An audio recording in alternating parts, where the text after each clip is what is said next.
So I'm recording this now because I'm still awake, but I'm probably going to post it in the morning. So it's dark, but this will be posted in the morning.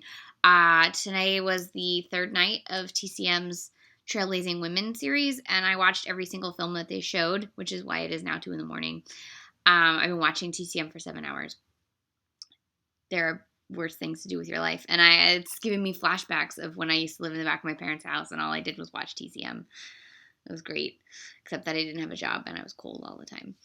Anyways, they showed 3 films that are some of my favorite films of all time, and then 2 films that I had never seen before.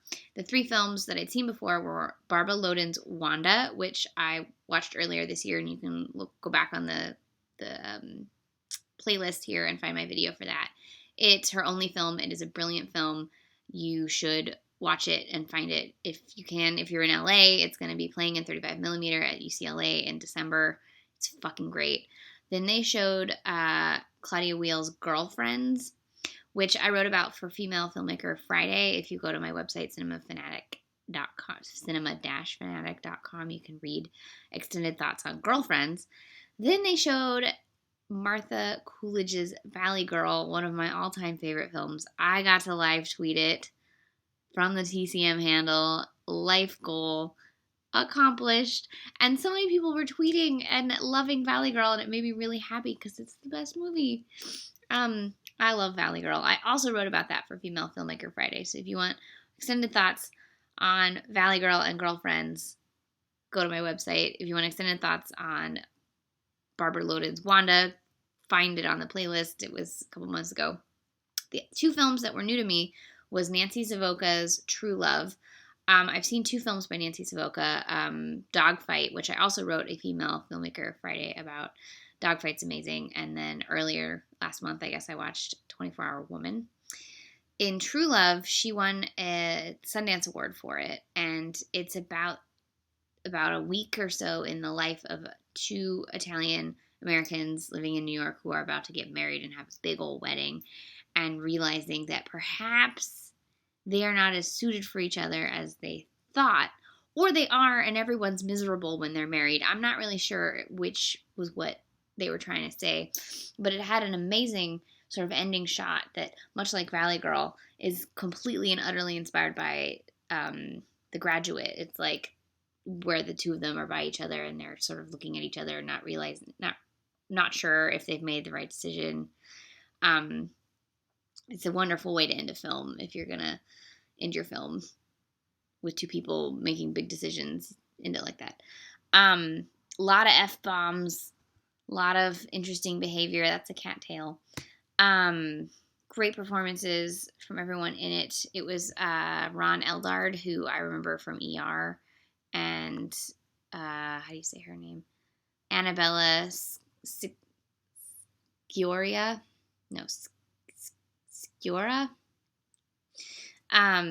They were both really great, and I tried to sort of empathize with the Ron Eldard character, but at the same time, I just thought he was just a dick, and I wanted her to have like someone better, because he was just such a dick.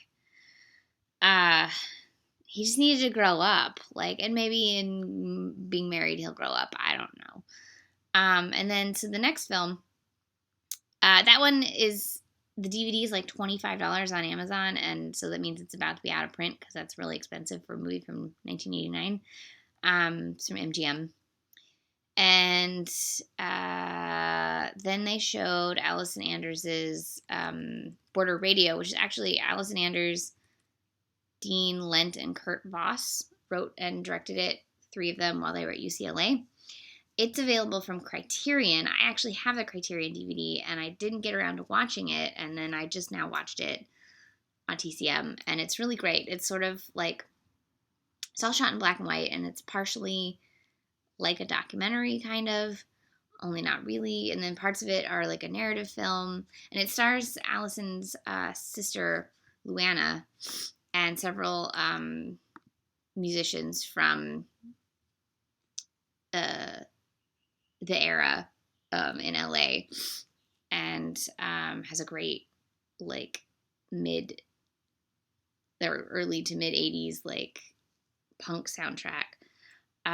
Sort of captures the dying end of the punk era. Like, if you watch next week, I think maybe they're showing Decline of Western Civilization. It's like all the people from Decline of Western Civilization 5 years later.